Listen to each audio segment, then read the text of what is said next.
প্রিয় ছাত্রছাত্রীরা কেমন আছো সবাই? আশা করি সবাই ভালো আছো। আমি রয়েছি রাজন দেবনাথ, তোমাদের জীবন বিজ্ঞান বিষয়ের শিক্ষক। গত ক্লাসে আমরা পড়েছিলাম পুংজননতন্ত্র। আজকের ক্লাসে আমরা পড়ব স্ত্রী জননতন্ত্র। সবার প্রথম আমরা জানব সংজ্ঞা। তো সংজ্ঞা হিসেবে আমরা বলতে পারি ডিম্বাণু উৎপাদন ও নিঃসরণ, ভ্রূণ গঠন, ভ্রূণের শিশুতে রূপান্তর ইত্যাদি কার্য সম্পর্কীয় অঙ্গগুলি মিলিত হয়ে যে তন্ত্র গঠিত হয় তাকেই বলা হয় স্ত্রীজননতন্ত্র। অর্থাৎ স্ত্রী জননতন্ত্র, আমরা জানি তন্ত্র হচ্ছে অনেকগুলো অঙ্গের সমন্বয়ে গঠিত। তো এখানে যে অঙ্গগুলো আছে স্ত্রী জননতন্ত্রে, প্রথম তো এটা হচ্ছে স্ত্রী দেহে উপস্থিত। এর প্রধান কাজ হচ্ছে গ্যামেট উৎপাদন, অর্থাৎ হচ্ছে স্ত্রী গ্যামেট, যেটাকে আমরা বলি ডিম্বাণু বা ওভা উৎপাদন হবে এবং সেটা নিঃসরণ, তারপর শুক্রাণুর সাথে মিলিত হওয়ার পর জাইগোট এবং সেখান থেকে ভ্রূণ গঠন এবং ভ্রূণের শিশুতে রূপান্তর, এই সমস্ত কার্যগুলো সম্পন্ন হবে ভূমিষ্ঠ হওয়ার আগ পর্যন্ত। তাকেই বলা হয় স্ত্রী জননতন্ত্র। এবার এর বিভিন্ন অঙ্গগুলো যদি আমরা দেখি, সব মিলিয়ে অঙ্গ রয়েছে ডিম্বাশয়, ডিম্বনালী, জরায়ু, যোনি, ভার্থলিন গ্রন্থি, এছাড়া হচ্ছে mons pubis, labia majora, labia minora, clitoris, vestibule এবং স্তন গ্রন্থি ইত্যাদি। তো এগুলোকে আমরা তিন ভাগে ভাগ করব। একটা হচ্ছে প্রধান যৌনাঙ্গ, দ্বিতীয়টা হচ্ছে গৌণ বা আনুষঙ্গিক বা অ্যাক্সেসরিজ যৌনাঙ্গ, আর এটা হচ্ছে বহিস্থ যৌনাঙ্গ। সবার প্রথম হচ্ছে ডিম্বাশয়। ডিম্বাশয়কে বলা হয় প্রধান যৌনাঙ্গ। কেন বলা হয়? কারণ এই ডিম্বাশয়ের অভ্যন্তরেই মিওসিস কোষ বিভাজনের মাধ্যমে মাতৃজনন কোষ থেকে ডিম্বাণু বা ওভা তৈরি হয়। সাধারণত প্রত্যেক 28 দিন অন্তর অন্তর এখানে পরিবর্তন সাধিত হয়। ঠিক আছে? তো ডিম্বাণু এখানে আরেক দুটো হরমোন উৎপাদিত হয়, তাদের নাম হলো, একটা হচ্ছে প্রোজেস্টেরন, একটা হচ্ছে ইস্ট্রোজেন। যখন ঋতুচক্র ঘটে, 28 দিনের যে চক্রাকারভাবে যে ঋতুচক্র ঘটে, সেখানে ডিম্বাশয়ের অভ্যন্তরে পরিবর্তন হয়, বিভিন্ন রকম পরিবর্তন হয়। তো সেখানে যখন ডিম্বাণু তৈরি হয়, অর্থাৎ ফলিকলের ডেভেলপমেন্ট ঘটে, এই ফলিকলের অভ্যন্তরে কোষগুলো থেকে তৈরি হয় হচ্ছে ইস্ট্রোজেন। আর যখন এই ফলিকল পূর্ণাঙ্গ বা পরিণত হয়, তার থেকে যখন ডিম্বাণু নিঃসরণ ঘটে, অর্থাৎ ঋতুচক্রে 13 থেকে 14 দিনের মাথায়, এবং এই ডিম্বাণু চলে যায় হচ্ছে ফ্যালোপিয়ান নালীর অ্যাম্পুলাতে, তারপর থেকে যে অবশিষ্ট যে অংশ পড়ে থাকে, যেটাকে আমরা বলি হচ্ছে পিত গ্রন্থি বা কর্পাস লুটিয়াম, এই কর্পাস লুটিয়ামের থেকে খরিত হচ্ছে প্রোজেস্টেরন। তোমরা কিন্তু এটা মাথায় রাখবে। 13 দিনের আগে খরিত হচ্ছে ইস্ট্রোজেন, আর 13 দিনের পর থেকে, অর্থাৎ ডিম্বাণু নিঃসরণের ওভুলেশনের পর থেকে তৈরি হচ্ছে প্রোজেস্টেরন। তো কতদিন নিঃসৃত হতে থাকবে? যতক্ষণ পর্যন্ত এই কর্পাস লুটিয়াম থাকবে ততক্ষণ পর্যন্ত। তাহলে এই কর্পাস লুটিয়াম কতক্ষণ থাকবে ওভারির মধ্যে? কর্পাস লুটিয়াম থাকবে হচ্ছে যতক্ষণ না পর্যন্ত বাচ্চা ভূমিষ্ঠ হচ্ছে। আর যদি নিষেকই না ঘটে, অর্থাৎ যদি এমব্রায়োই না গঠিত হয়, জাইগোট না গঠিত হয়, তাহলে আগামী 14 দিন পরেই এই পুরো কর্পাস লুটিয়াম ধীরে ধীরে নষ্ট হয়ে যাবে এবং পুনরায় আবার ফলিকল গঠন শুরু হবে, আবার ইস্ট্রোজেন হরমোন পরিমাণ বাড়তে থাকবে। ঠিক আছে? তো যাই হোক, এটা হচ্ছে ওভারি। আর এর যে মাপগুলো আছে, যে কত আকৃতি, কীরকম আকৃতি হয়, সংখ্যায় কয়টি, দেখো আমরা সব এখানে দিয়ে দিয়েছি। আচ্ছা, এরপরে রয়েছে ডিম্বনালী বা ফ্যালোপিয়ান টিউব। ফ্যালোপিয়ান টিউবটা খুবই গুরুত্বপূর্ণ অংশ। এটা জরায়ু দুপাশ থেকে দুটো বেরিয়ে ওভারি পর্যন্ত বিস্তৃত। এর মধ্যে 4টি অংশ দেখা যায়। 4টি অংশের নাম হলো ইউটেরাইন পার্ট, অর্থাৎ যেটা ইউটেরাসের কাছে থাকে, তারপর রয়েছে ইস্থমাস, তারপরে রয়েছে অ্যাম্পুলা, আর তারপরে রয়েছে ইনফান্ডিবুলাম। দেখো, ইনফান্ডিবুলামে একটা অংশ রয়েছে ফিমরি বলা হচ্ছে, অর্থাৎ আঙ্গুলের মতো প্রজেকশন, যেন কিছু ধরার জন্য বসে আছে। হ্যাঁ, অবশ্যই এটা যখন ডিম্বাশয়ের ভিতর থেকে যখন ডিম্বাণু বেরিয়ে আসে ওভুলেশনের দিন, অর্থাৎ ঋতুচক্রের বা পিরিয়ডিক সাইকেলের 13 বা 14তম দিনের মাথায়, তখন এই ফিমরিগুলোই এই ডিম্বাণুটাকে কালেক্ট করে ভিতরে নিয়ে আসে, ফানেলের ভিতরে নিয়ে আসে।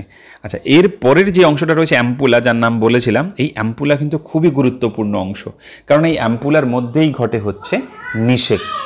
অর্থাৎ কল্পনা কর, তুমি যখন পুরো গঠনটা দেখবে ভ্যাজাইনাতে এসে সিমেন্স বা বীর্য নিক্ষিপ্ত হচ্ছে, তারপর তার থেকে শুক্রাণুগুলো এই সার্ভিক্সের ভিতর দিয়ে এসে পুরো ইউটেরাসকে অতিক্রম করে তারপরেই ফ্যালোপিয়ান নালীতে প্রবেশ করে পরপর পার্টগুলোকে অতিক্রম করে এই অ্যাম্পুলাতে এসে পৌঁছায়, যেখানে ডিম্বাণু অবস্থান করছে এবং এই ডিম্বাণুকে নিষিক্ত করে।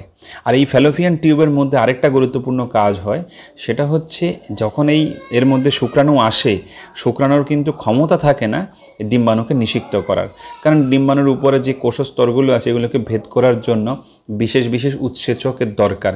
এই উৎসেচকগুলো শুক্রাণুর মধ্যে যদিও বা থাকে, অ্যাক্রোজোম থলিতে যদিও বা থাকে, কিন্তু সেগুলো অ্যাক্টিভেটেড নয়। তো সেগুলোকে এখানকার এই ফ্যালোপিয়ান নালীর যে সিক্রেশন সেগুলোই হচ্ছে অ্যাক্টিভেটেড করে, অর্থাৎ ক্যাপাসিটি, একে বলা হয় শুক্রাণু ক্যাপাসিটেশন। অর্থাৎ শুক্রাণু ক্যাপাসিটেশন তৈরি করে হচ্ছে বা আনয়ন করে হচ্ছে বা ওর মধ্যে থাকা উৎসেচকগুলোকে অ্যাক্টিভেট করে হচ্ছে এই ফ্যালোপিয়ান বা ডিম্বনালীর বিভিন্ন ক্ষরণ। তো তাহলে কাজগুলো কি হতে পারে? কাজগুলো একটা হচ্ছে নিষিক্ত হচ্ছে, এখানে নিষিক্ত করা, এবং হচ্ছে ডিম্বাণুকে ধারণ করা। আর আরেকটাও গুরুত্বপূর্ণ কাজ করে এই ফ্যালোপিয়ান নালীতে। এই ফ্যালোপিয়ান নালীতে আরেকটা গুরুত্বপূর্ণ, যখন নিষিক্ত হলো, শুক্রাণু দ্বারা ডিম্বাণু নিষিক্ত হলো, জাইগোট উৎপন্ন করলো, তখন জাইগোটের কোষগুলো বারবার বিভাজিত হয়ে প্রথমে মরুলাতে রূপান্তরিত হয়, আর মরুলার থেকে তৈরি হয় হচ্ছে ব্লাস্টুলা বা ব্লাস্টোসিস্টে। এই পরিবর্তনের সাথে সাথে পুরো এমব্রায়োটা ধীরে ধীরে জরায়ুর দিকে আসা শুরু করে এবং আস্তে আস্তে একটা সময় জরায়ুর মধ্যে পতিত হয়, এবং এই জরায়ুর মধ্যে পতিত হওয়ার পর এই ব্লাস্টোসিস্ট দশায় হচ্ছে জরায়ুর মধ্যে রোপিত হয়। তো এরপরে আমরা আসছি জরায়ু বা ইউটেরাস, স্ত্রীদেহের আরেকটা গুরুত্বপূর্ণ অংশ, গৌণ জনাঙ্গগুলোর মধ্যে একটা। এটিও পেশিময়, এর আকার আকৃতি সব দিয়ে দিয়েছি, ওই প্রায় 27 সেন্টিমিটার থেকে সেন্টিমিটার হচ্ছে দৈর্ঘ্য, 5 সেন্টিমিটার প্রস্থ এবং 3 সেন্টিমিটার পুরো, যাই হোক এরকম একটা আকৃতি। ওয়েটও বেশি নয়, 60 গ্রাম। কিন্তু যখন গর্ভ অবস্থায় তখন কিন্তু এটা অনেক বড় এবং অনেক ওয়েটও বেড়ে যায়, ঠিক আছে, কারণ এর ভিতরেই প্লাসেন্টা থাকে এবং এই প্লাসেন্টার মধ্যেই বেবি ধীরে ধীরে বড় হয়, ঠিক আছে, প্রায় 52 উইকস এখানেই থাকে। তো এর জরায়ুর তিনটি অংশ থাকে, ফান্ডাস, বডি অ্যান্ড সার্ভিক্স। তো প্রথমে বলে নিই ফান্ডাসের কিছু নেই, উপরের দিকে অংশ, আর সার্ভিক্সও কিছু নেই, সার্ভিক্স হচ্ছে একদম নিচের দিকের অংশ, যেখান তারপর থেকে শুরু হয়ে হচ্ছে ভ্যাজাইনা। তো এই সার্ভিক্স আর ফান্ডাসের মাঝখানে যে অংশটা থাকে সেটাকে বলা হয় বডি। এর মধ্যে 3টে লেয়ার থাকে। 3টে লেয়ার কী কী? পেরিমেট্রিয়াম বা পেরিটোনিয়াম পর্দা হিসেবে আমরা জানি, এরপর হচ্ছে মায়োমেট্রিয়াম, এরপর হচ্ছে এন্ডোমেট্রিয়াম। দেখো এখানে একটা গুরুত্বপূর্ণ প্রশ্ন আসে যে কোন স্তরে, জরায়ুর কোন স্তরে এমব্রায়ো রোপিত হয়? তো তাহলে অ্যান্সার হচ্ছে জরায়ুর এন্ডোমেট্রিয়াম স্তরে। এই যে ভিতরের দিকে যে স্তরটা আছে, এই এন্ডোমেট্রিয়াম স্তরে এসে ব্লাস্টোসিস্ট দশায় এমব্রায়ো রোপিত হয়। ব্লাস্টুলা বা ব্লাস্টোসিস্ট দশায় যখন এর মধ্যে এসে পড়ে, তখন প্রথমে কিছু সময় ফ্রিতে থাকে, ফ্রি হিসাবে এমব্রায়ো এদিক থেকে ওই দিকে বা থাকে। তারপরে ধীরে ধীরে ব্লাস্টোসিস্টের মানে ব্লাস্টুলার কোষগুলো আর হচ্ছে এন্ডোমেট্রিয়ামের কোষগুলো একে অন্যদিকে অগ্রসর হয় এবং ধীরে ধীরে সংযোগ স্থাপনের মাধ্যমে এখানে প্লাসেন্টা তৈরি করে। আর এর ভিতরে যে মায়োমেট্রিয়াম যে স্তরটা আছে, এটা অ্যাকচুয়ালি গুরুত্বপূর্ণ হচ্ছে প্রসবের সময়, কারণ এই মায়োমেট্রিয়াম স্তরটাই হচ্ছে সংকুচিত হয়ে সন্তান মানে প্রসবের সময় শিশুকে ভূমিষ্ঠ হতে সহায়তা করে, সামনের দিকে ঠেলে দেয় যাতে ও সহজে বেরিয়ে আসতে পারে। তো এরপরে যে অংশটা রয়েছে 3 নাম্বার, সেটাকে আমরা বলি হচ্ছে ভ্যাজাইনা। তো ভ্যাজাইনা হচ্ছে প্রায় 8 থেকে 10 সেন্টিমিটার লম্বা একটা নলাকার অংশ। এর ভিতরের পিএইচ লেভেল হচ্ছে অ্যাসিডিক, অর্থাৎ প্রায় 5-এর কম, 3.7 থেকে 4.7 এরকম সামথিং কিছু থাকে, এবং এটাকে মেনটেন করা উচিত, ঠিক আছে। এর কারণ হচ্ছে এর ভিতরে যেসব অপকারী যে সমস্ত অর্গানিজম আছে, মাইক্রো অর্গানিজমগুলো আছে, সেগুলো গ্রোথ হতে পারে না, আর যারা উপকারী অর্গানিজম আছে তারা এর মধ্যে বৃদ্ধিপ্রাপ্ত হয়। যৌন সঙ্গমকালে এখানেই হচ্ছে বীর্য নিক্ষিপ্ত হয়, এখান থেকেই শুক্রাণু তার যাত্রাপথ শুরু করে, এখান থেকে সার্ভিক্স দিয়ে প্রবেশ করে ধীরে ধীরে বাইরে বেরিয়ে যায়। ওকে, আচ্ছা, আর এই যে একদম নিচের দিকে ভ্যাজাইনার একদম সবচেয়ে নিচের দিকে যে অংশটা রয়েছে, এটাকে বলা যোনির ছিদ্র। ঠিক আছে, হচ্ছে ভ্যাজাইনাল অরিফাইস। এই ভ্যাজাইনাল অরিফাইসের মধ্যে যে লেয়ারটা থাকে, একটা লেয়ার থাকে যেটাকে বলা হচ্ছে হাইমেন মেমব্রেন। এই হাইমেন মেমব্রেন আঞ্চলিক ভাষায় এটাকে সতীপর্দাও বলা হয়। তো কি হয়, এই হাইমেন বা মেমব্রেন যতক্ষণ অক্ষত থাকে ততক্ষণ পর্যন্ত কিন্তু শুক্রাণু এর ভিতরে প্রবেশ করতে পারবে না। আচ্ছা, এরপরে রয়েছে 4 নম্বর যে অংশটা, সেটাকে বলা হয় হচ্ছে বার্থোলিন গ্রন্থি বা বার্থোলিনস গ্ল্যান্ড।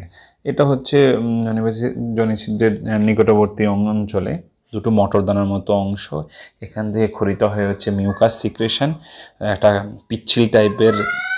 এই অংশটা হচ্ছে পুরো ভ্যাজাইনাল অংশটাকে হচ্ছে সিক্ত রাখে, পিচ্ছিল রাখে। আচ্ছা, এখানে একটা জিনিস মনে রাখি, প্রত্যেক ঋতুচক্রের সময় যখনই হচ্ছে ফলিকুলার ডেভেলপমেন্ট শুরু হয়, সেই সাথে কিন্তু এই জরায়ুর হচ্ছে এন্ডোমেট্রিয়াম স্তর এবং হচ্ছে ভ্যাজাইনালের হচ্ছে এই যে উপরের যে লেয়ারটা, এই দুটো অংশে বিপুল পরিবর্তন সাধিত হয়। এখানে প্রচুর রক্তনালী তৈরি হয়। যখন ওভুলেশন ঘটে অর্থাৎ ডিম্বাণু নিঃসরণ ঘটে, তখন এই পরিবর্তন চরম মাত্রায় গিয়ে পৌঁছায়। প্রচুর রক্তনালী, প্রচুর ফ্যাগোসাইটিক সেল এখানে এবং প্রচুর মিউকাস এই অংশটায় থাকে। কিন্তু যদি বীর্য এখানে নিক্ষিপ্ত হয় এবং যদি নিষেক ঘটে, তাহলে এই পরিবর্তন দীর্ঘকালীন হয়। কিন্তু যদি তা না হয়, তাহলে এই সম্পূর্ণগুলো আগামী 14 দিনের মধ্যে ক্ষয়প্রাপ্ত হবে এবং ক্ষয়প্রাপ্ত হয়ে শরীর থেকে বেরিয়ে আসবে এই রক্তনালী, মিউকাস, রক্তনালীর রক্ত, বিভিন্ন জিনিস, যেটাকে আমরা বলি হচ্ছে রজস্রাব। ঠিক আছে, বা মেনস্ট্রুয়াল ফেজ। ওকে, এরপরে যে অংশটা রয়েছে সেটার নাম হচ্ছে ভালভা বা হচ্ছে বহির্জননেন্দ্রিয়। তো ভালভার কিছু নয়, বাইরের দিকে যে অংশটা দেখা যায় এটা হচ্ছে ভালভা। তো এর মধ্যে কী কী রয়েছে, মন্স পিউবিস রয়েছে, লেবিয়া মেজোরা রয়েছে, লেবিয়া মাইনরা রয়েছে, ক্লাইটোরিস রয়েছে, ভেস্টিবিউল রয়েছে, পেরিনিয়াম রয়েছে। তো সবার প্রথম হচ্ছে মন্স পিউবিস আর কিছুই নয়, এটা ভালভার উপরের দিকে, পিউবিস অবস্থার উপরে অবশ্য নরম একটা চামড়ার আচ্ছাদন, এটাকে বলা হয় মন্স পিউবিস। আর এরপরে যেই দুপাশে দুটো চামড়ার ভাঁজ রয়েছে যেটাকে বলা হচ্ছে লেবিয়া মেজোরা, যেটা বাইরে। এর ভিতরে যেটা থাকছে পাতলা টাইপের, সেটাকে বলা হয় লেবিয়া মাইনরা। এই যে লেবিয়া মেজোরা এবং মাইনরার সংযোগস্থলে উপরের দিকে একটা ছোট্ট শক্ত একটা অংশটাকে, যেটাকে গ্লান্স পেনিসের সাথেও তুলনা করা যেতে পারে। এটা হচ্ছে খুবই সেন্সিটিভ, ঠিক আছে, খুবই সেন্সিটিভ, এটার থেকে উত্তেজনা তৈরি হয়। আর তারপরে যে অংশটা রয়েছে সেটা হচ্ছে ভেস্টিবিউল। সেটা হচ্ছে ঠিক যেখানটা হচ্ছে হাইমেন মেমব্রেন, যেটা আমি বলেছিলাম যোনিছিদ্রের মুখে থাকে, হাইমেন মেমব্রেন যেখানটা লাগানো থাকে সেটাকে বলা হয় ভেস্টিবিউল। ঠিক আছে, আর এরই ভেস্টিবিউলের মধ্যেই হচ্ছে বার্থোলিন গ্রন্থি অবস্থান করছে। আর তারপরে নিচের দিকে যে অংশটা, যোনিছিদ্র এবং পায়োছিদ্রের মাঝখানে যে অংশটা, সেটাকে বলা হয় পেরিনিয়াম। আচ্ছা, এইবার আসছি হচ্ছে একদম শেষ অঙ্গ, সেটা হচ্ছে ম্যামারি গ্ল্যান্ড বা স্তন গ্রন্থি। দেখো, এটা স্ত্রী পুরুষ সবার দেহেই থাকে, কিন্তু পিউবার্টির সময় বা বয়ঃসন্ধিকালে ইস্ট্রোজেন এবং প্রজেস্টেরন হরমোনের প্রভাবে যেহেতু এটা পুরুষ দেহে খরিত হয় না, তাই স্ত্রী দেহে এটা স্তনগ্রন্থি বৃদ্ধিপ্রাপ্ত হয় না। শুধুমাত্র পুরুষ দেহে যেহেতু খরিত হয় না, তাই বৃদ্ধিপ্রাপ্ত হয় না, এটা খরিত হয় হচ্ছে স্ত্রী দেহে। তাই স্ত্রী দেহে 12.5, 13, 14 বছরের পর থেকে এটা ধীরে ধীরে পূর্ণতার দিকে যাতায়াত শুরু করে। ঠিক আছে, 18-19 বছরে গিয়ে এটা পরিপূর্ণতা লাভ করে। এর কাজ কি? এর কাজ হচ্ছে দুগ্ধ নিঃসরণ, অর্থাৎ ভূমিষ্ঠ হওয়ার পর সন্তানকে স্তনপান করানোর জন্যই এর মুখ্য উদ্দেশ্য। এর মধ্যে পিটুইটারি থেকে দুটো হরমোন খরিত হয়, একটা নাম হচ্ছে প্রোল্যাকটিন আর একটা নাম হচ্ছে অক্সিটোসিন।